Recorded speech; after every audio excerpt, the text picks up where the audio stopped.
at the CARICOM meeting, our own caucus, in preparing for the discussions with President Obama and also Prime Minister Harper of Canada,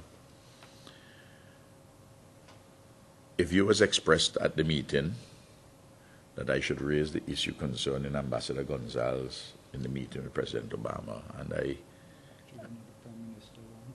Yes, and as Dougie's saying, another Prime Minister is very strong and wanted it to be done.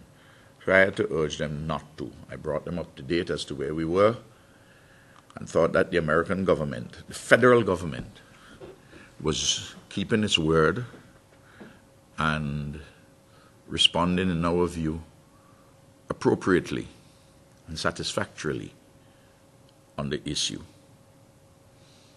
And that was confirmed in my discussion with President Obama on the issue and with Secretary of State Clinton on the issue. That is to say, they regret very much the incident, and both of them are very supportive of the efforts of Ambassador Susan Rice, the UN Ambassador for the United States of America. As you know, she had gone to visit Camillo at his office, and that is not to be taken lightly.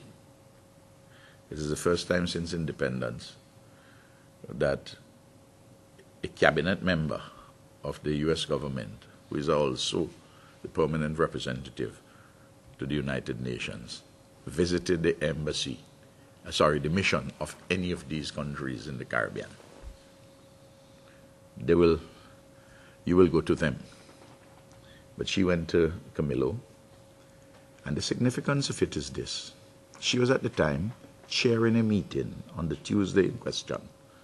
She was chairing the Security Council, because she is, for this month, the USA is chairing the Security Council, and they were discussing the matter of Syria.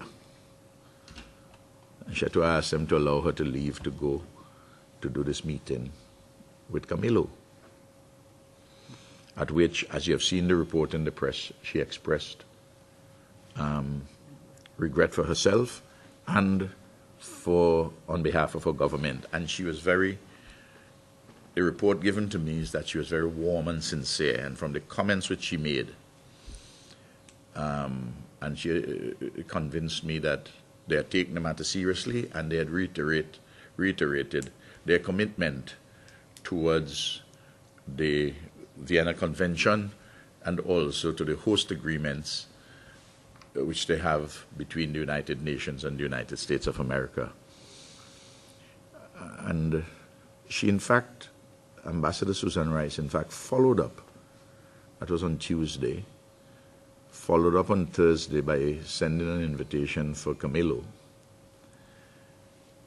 asking him to come by her house for dinner and then to go and see a basketball game in which the Knicks was involved in New York City, which she was, again, showing her concern and her empathy for him. Of course, Camillo had to take a rain check on it. He had to write her and tell her, well, it's unfortunate he was leaving for Kuwait the same Friday evening and couldn't attend. So maybe some other time, which would be convenient between them. And Secretary of State Clinton told me that she was kept up to date by Susan Rice. She knew what was happening, and that Susan will deal with the matter fully to my satisfaction. President Obama expressed a similar view and said that if there are any hiccups along the way, touch base with his office. Now, this is the top level of the U.S. government, showing genuine concern, for which we are grateful and expressing regret. Now, I don't want to get into the conversation about other people in St. Vincent and the Grenadines, some others, who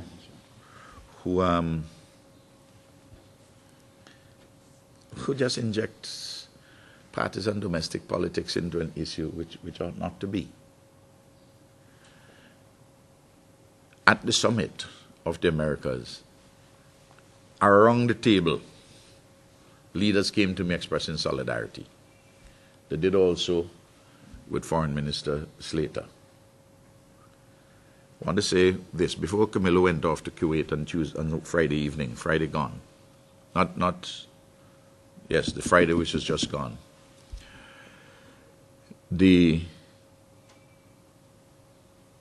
police investigator, an officer, sent by the Commissioner of Police, Mr. Kelly, in New York City, along with officials of the State Department, came to see Camillo, as Susan Rice, Ambassador Rice, had promised that they would come to speak to him as part of the investigation which is underway. And Camillo has informed me that he went through all the issues with them. He said that he thought that the meeting was a good meeting. Of course, all over the world we know what internal police inquiries sometimes do. But we wait. And we wait and keep our legal powder dry. Remember, I said we are proceeding on the basis of diplomacy and law. And we have been very focused and professional and disciplined on this. And we have elicited support from all over the world. And it is really disappointing to see persons suggesting. Here, I've seen it since I came back and I heard about it, even before I left, that I engineered this whole thing to make it so that Camillo can return to St. Vincent and the Grenadines and be parachuted in at the top. I mean, come on, guys. I mean, really. I mean, it means that I have a level of foresight greater than that of a Hebrew prophet. And that I have the kind of connections to fashion something like this. I mean, it is just when they speak like that, no wonder they don't think they think that they can't defeat me, because if I have all these extraordinary powers and skills, I must be a phenomenon. It's just what they get on is just a lot of rubbish.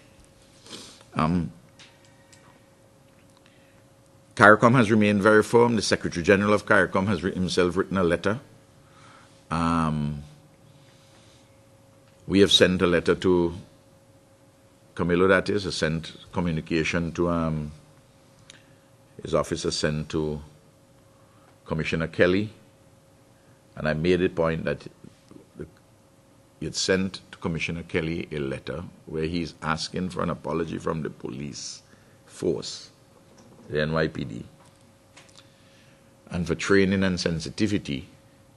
Sorry, he's asking for a statement of regret from the police force and sensitivity training and broader training for the police officers on the diplomatic patrol circuit, and from the officer himself an apology.